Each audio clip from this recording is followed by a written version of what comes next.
It's summer again, and with the heat brings no school, and this year a trip to California.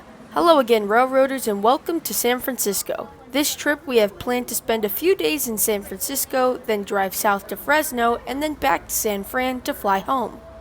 First stop is Chinatown to walk around after the 5-hour flight and get some authentic Chinese food.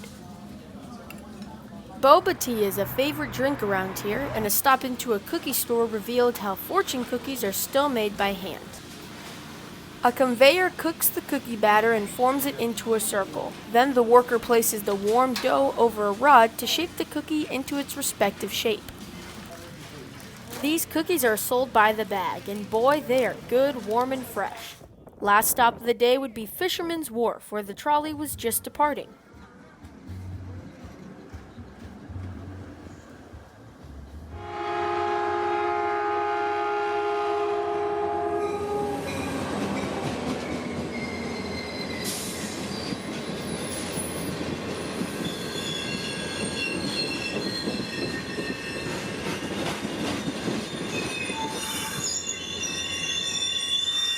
Arriving with a high green and a headlight, we only have about 20 seconds to set up for our first southbound train. Crossing the tracks, we hear northbound train 233 coming, and if I would have known how fast he would be coming, I might have scooted the camera back just a little bit.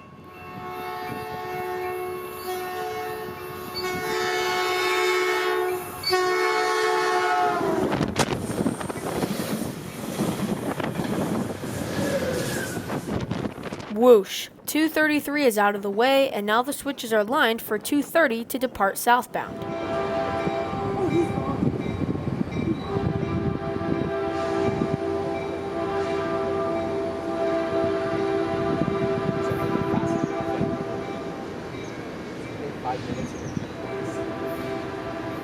Alright, so we've been here 5 minutes and we already got 2 trains. I did not know that the other one, or that last one, was an express train.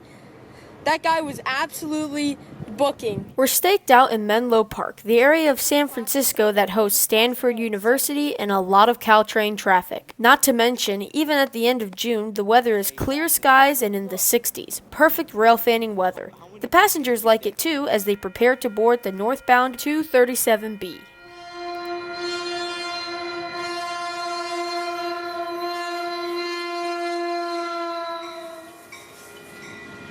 Meeting 237B at the station is 232B. The ABC symbols in Caltrain's IDs are to signify the priority. A is the business express trains that only make 6 stops between San Fran and San Jose. B symbolizes the normal express trains that skip about every other station. And the C is for local trains. They stop at every station for passengers that don't need to travel that far a distance. In this case, because 232 stopped in Redwood City, which is about 3 miles north of us, he doesn't need to stop here in Menlo Park.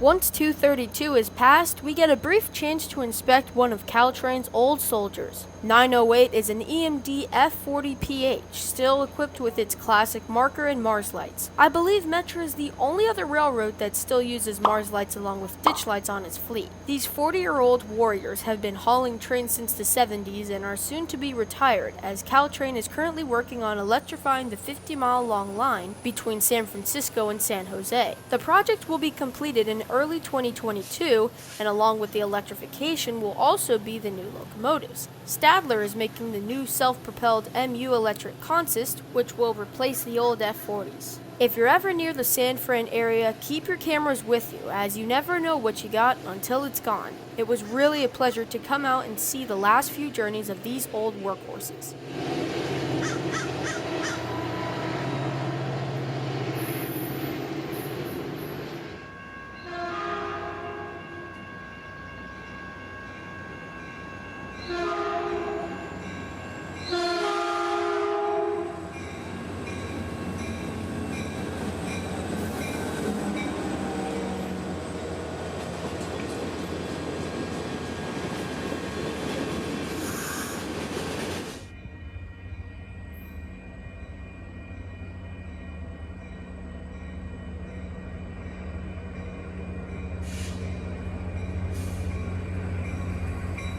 Caltrain has honored each of its 29 stations in 5 counties by dedicating one F40 and writing the name underneath the locomotive's number. Today's 234A has the spirit of the county of Santa Clara. Here's waiting here as the main single's up about a half-mile north of us, and there's a red signal. The northbound 239A has still not passed the switch, so in order not to block any crossings, 234 waits at the station. But it's only a matter of minutes before 239 comes barreling through.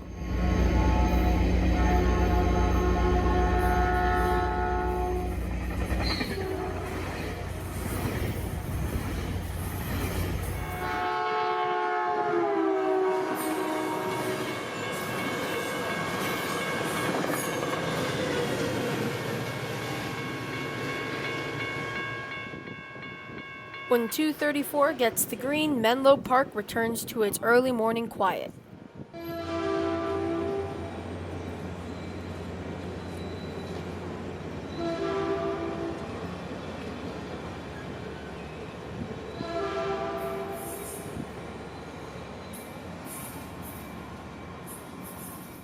In another 20 minutes, we get a perfect station meet. Northbound 241A is making its station stop here in Menlo, and in perfect timing, southbound 236B is running straight through. Now again, because of the track layout here, 236 had to slow to 20 miles per hour as 241 had just cleared the mainline switch. But by the time 236 made it to the station, the signal quickly changed from a red to a divergent clear.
In an effort to reduce sound pollution, Caltrain has replaced all of its horns with newer P2 and P3 horns manufactured by Nathan. The locomotives are equipped with smaller air compressors for a quieter horn as well.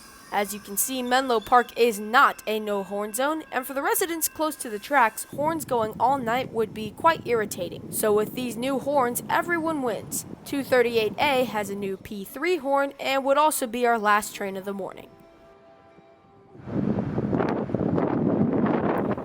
The next day we'd be out sightseeing, and our first stop would be the Golden Gate Bridge. Constructed between January of 1933 and April of 1937, the bridge hosts more than 40 million vehicles a year and an astonishing 10 million visitors. The two 746-foot towers on each end hold cables that hold and support the bridge and all the foot and car traffic. Besides the cold wind, it was a great day to enjoy the spectacular piece of engineering.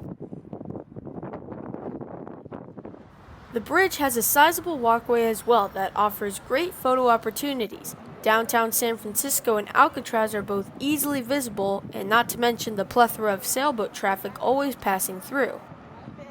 Next day, after taking a short ferry ride, we're on Alcatraz Island. The island, or the Rock as its nickname, was first used as a U.S. Army base. Then it was converted into a prison and held inmates for 29 years before it was ultimately shut down in March of 1963. It's now part of the Golden Gate Bridge District of U.S. National Parks.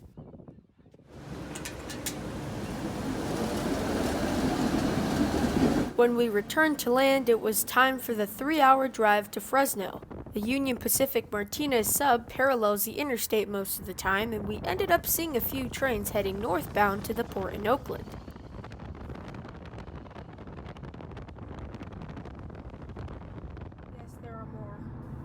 Some of the biggest grain industries I've ever seen lined the main, with spurs and sidings branching out as well. This made the drive a bit more interesting, as you never knew what was coming up next.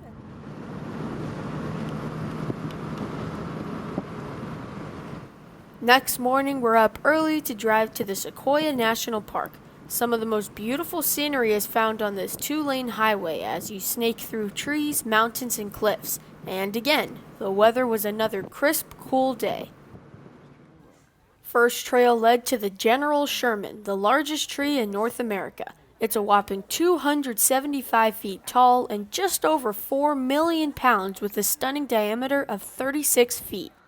The park has named the biggest trees in clusters after the American government, with one group of sequoias being the House of Representatives, another being Congress, and the second biggest tree being the president.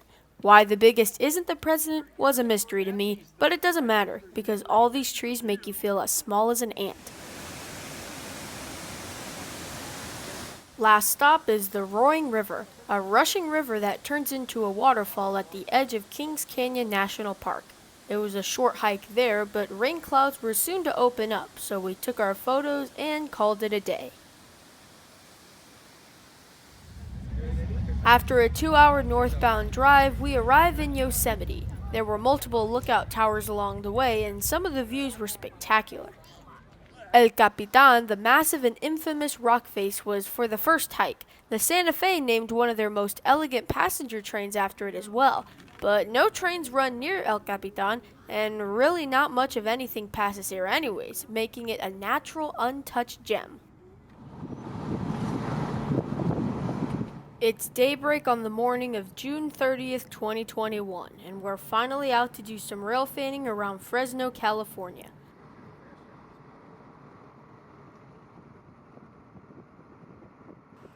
Crossing the tracks on North Avenue, we park and set up as a distant horn and faint headlights shatter the sleepy quiet of South Fresno. I believe this is BNSF SLPCOIG1, Elwood, Illinois to Oakland, California, working Gardner, Kansas, and Clovis, New Mexico on the way.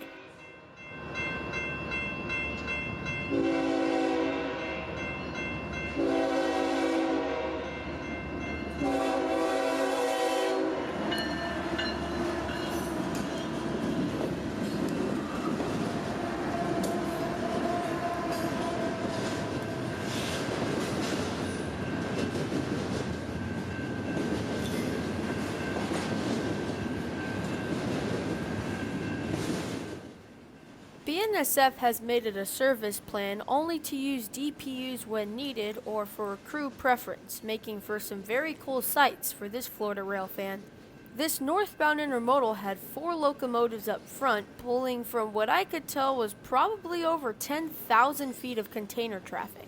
We also noticed the surplus of Schneider and JP Hunt containers. In Tampa, we usually only have UPS and CSX on our trains. Fortunately, we'd see more lash-ups like these later in the day.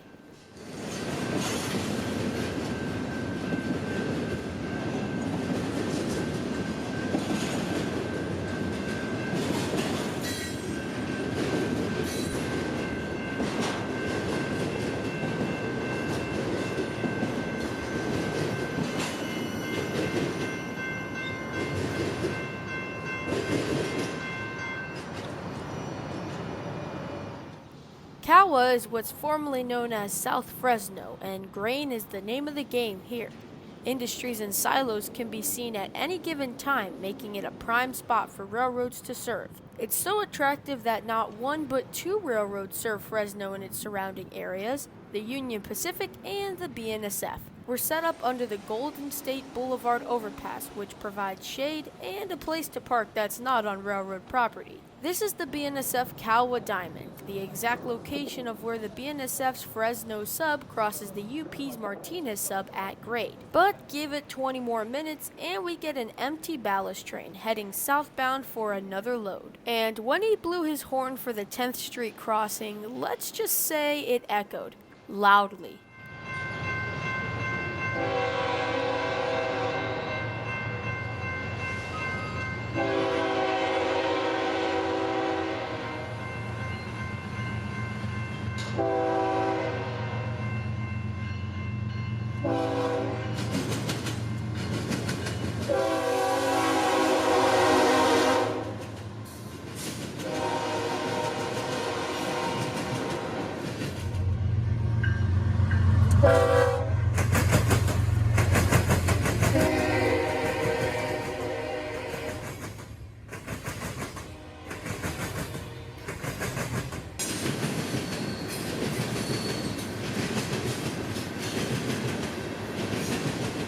With an ES44DC leader, the Herzog train barrels south.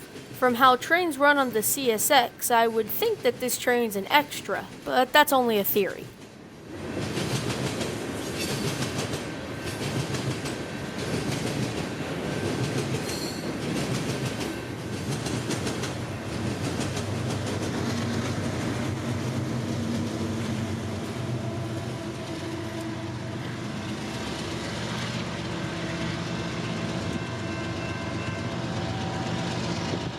Alright, well, the day has come to do some rail fanning around Fresno, California. It's been just shy of 30 minutes. We've caught 2 BNSF trains, and we got a headlight now on the Union Pacific main. But we're here at the Diamond. We got a switcher working a grain industry here. And but we got some big mainline freights coming, so today is just a day to rail fan. And we'll be here at the Diamond and at the Amtrak Station. So it's looking already pretty promising. Give it 20 minutes and UPMFRBK comes through. The M in the train ID standing for Manifest, the FR for Fresno, and the BK for Bakersfield, making this train a southbound manifest from Fresno Yard to Bakersfield, California.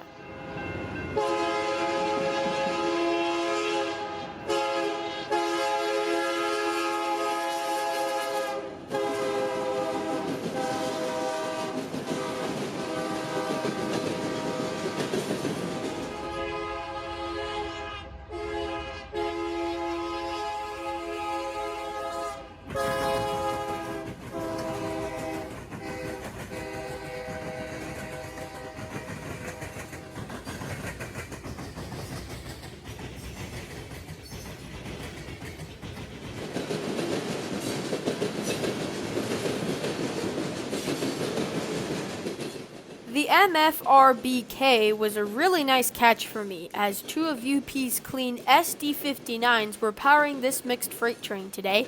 Also known as SD32 Ecos, EMD rebuilt 20 of UP's SD60Ms in a project to comply with the new Tier 2 emission standards in 2012. To this day, UP is the only Class 1 railroad to use these shiny rebuilds. The high-pitched EMD horn and pilot-mounted ditch lights make them all that bit better.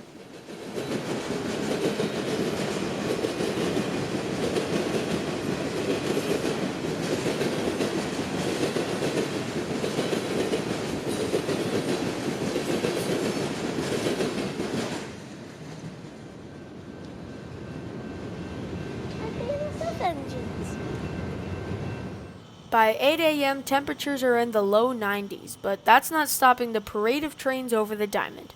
BNSF takes over the act again by running the BNB LAC4 through. Leading this southbound is a Dash 9 leader with a fouled Nathan K3L horn and a mixed bag of power.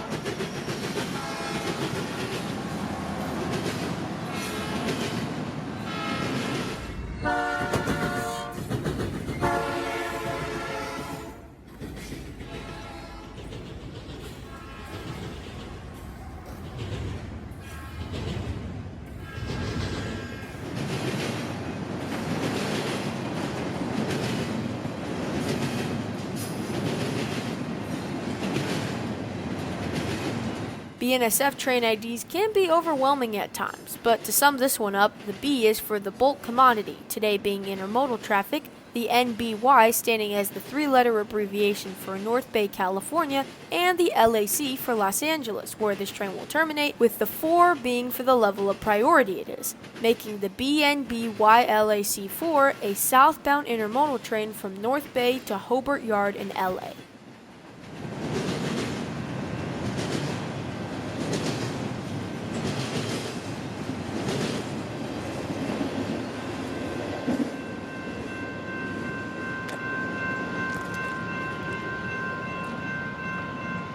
Alright, so we're now leaving the BNSF and UP Kawa, I think that's how you say it, the Diamond here. We've caught 4 trains in about 2 hours.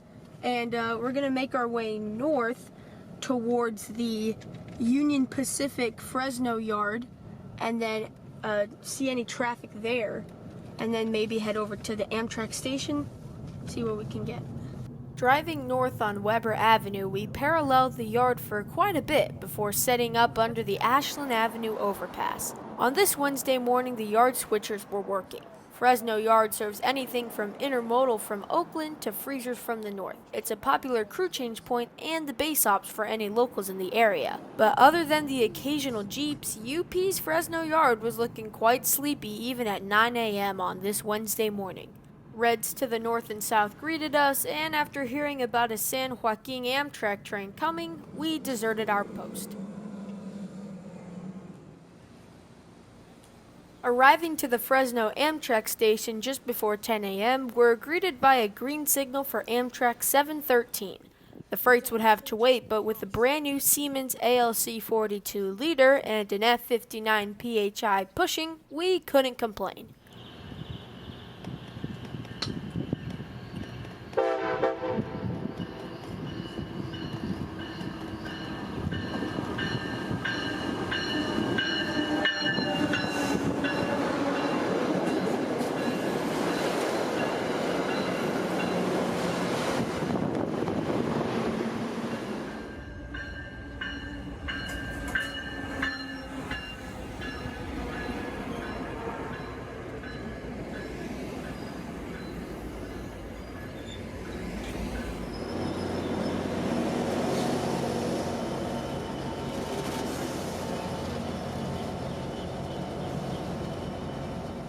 We're set up at the Fresno Amtrak Station that was built in 1899 for the San Francisco and San Joaquin Valley Railroad. The station was once the Santa Fe's Valley Division headquarters and was expanded and renovated 9 times between 1908 and 1985. Santa Fe closed the station for passenger service in 1966 and completely shuttered up the building in the early 90s. When passenger service to Fresno was reinstated on March 5, 1974, Amtrak used the space in the nearby freight house. By the time the city of Fresno purchased the station in 2003, it had fallen into deep disrepair. The station reopened on February 12, 2005, after a 2-year, $6 million renovation project, largely restored to its original 1899 appearance. The Santa Fe Depot was added to the National Register of Historic Places in 1976, and under Amtrak and the California Department of Transportation, the Fresno Depot is at its busiest in terms of trains each day.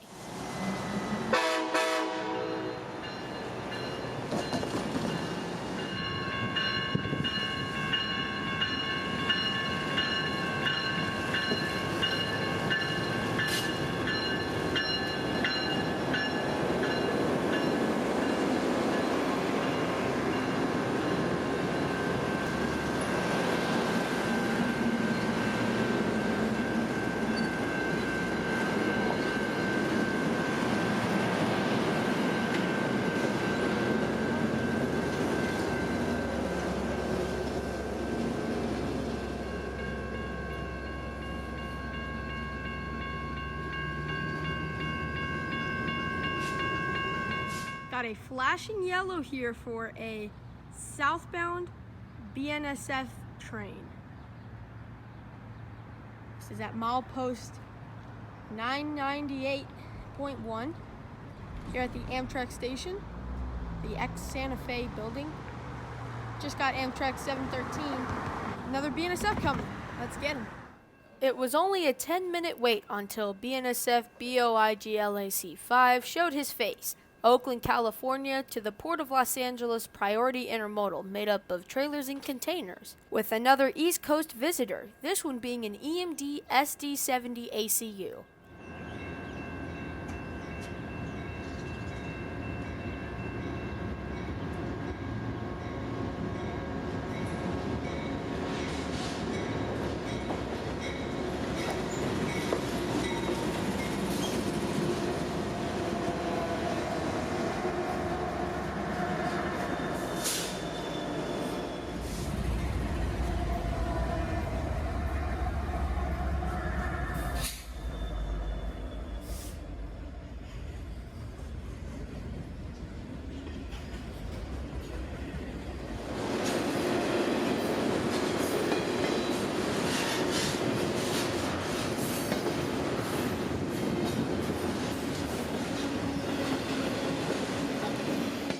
With another 1990s era Dash 9, the LA-bound intermodal train heads south into Kawa. This train got that approach median because he'd be diverging onto track 2 when he got into the yard, as a northbound was waiting to meet him at the Diamond. We'd see that movement in just a minute.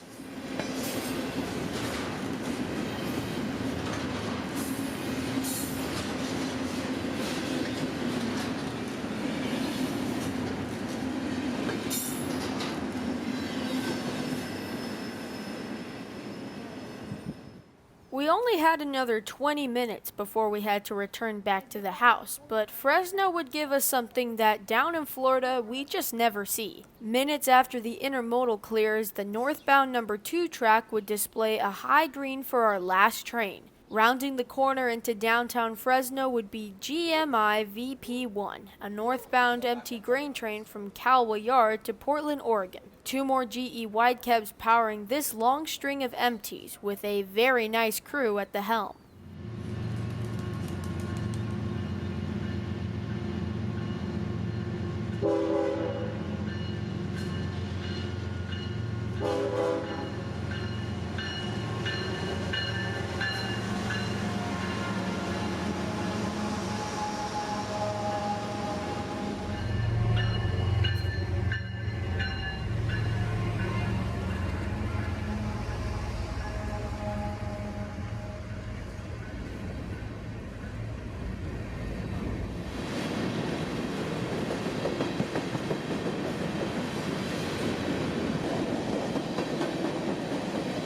This crew was a nice one, but they were in a hurry. The main line straightens out just outside of town, and when they passed that last crossing, they were up to track speed.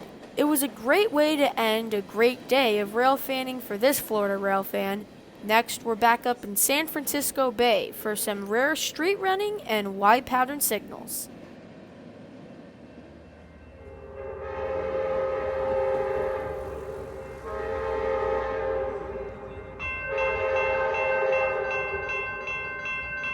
Jack London Square, Oakland, California.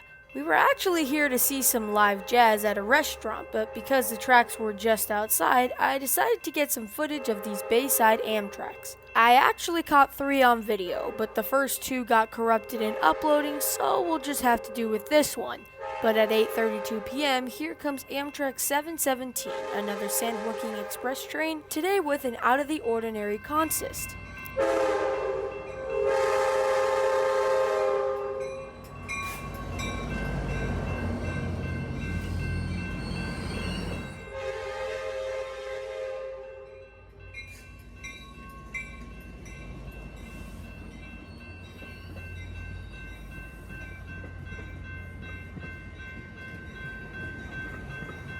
That old Southern Pacific wide pattern signal he just knocked down is what's known as CP South Oakland. This is all Union Pacific trackage, but actually the track 717 is on is one that just accesses the Amtrak station. We didn't know this, but this was actually this train's last stop, so the cabbage car at the back would have to lead to get it back to the yard. So about 20 minutes after 717 entered the station, the northbound signals show another approach, telling 717 and his crew to move at medium speed and into the yard. Right next to the port is Amtrak's engine facilities and yard, so all trains that terminate in Oakland, or near here at least, land down there for the night, making this shot possible.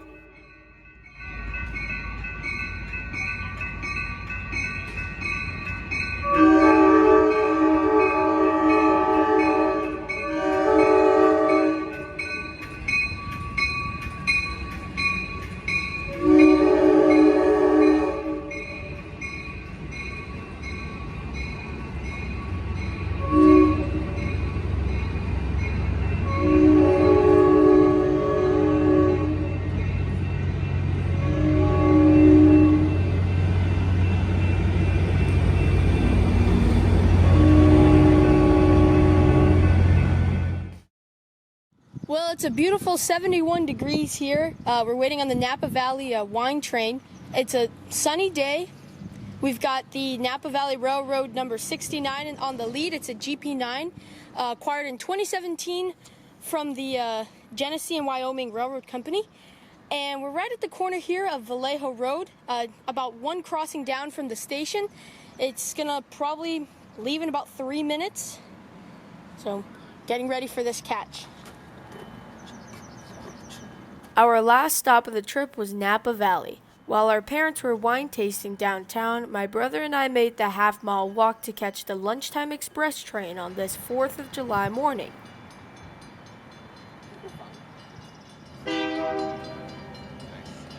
Why is it so slow? A very nice crew, but let me tell you, this has got to be the best smelling train ever. When the cafe and kitchen cars passed, the smell of searing steak was in the air.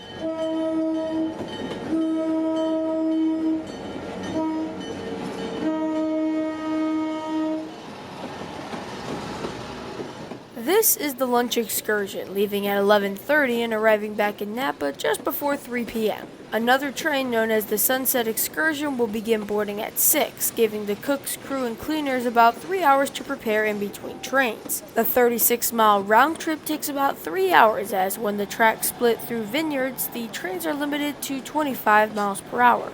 This lunch train would end our trip, for trains at least, as we still had a day of packing and flying before we'd get home. Stay tuned for a bunch of new videos coming though. I promise the new content will be out very soon. But from Fresno to Oakland to Tampa, I'll see you next time on the High Iron. This is Christian from Multicolor Films. End of transmission.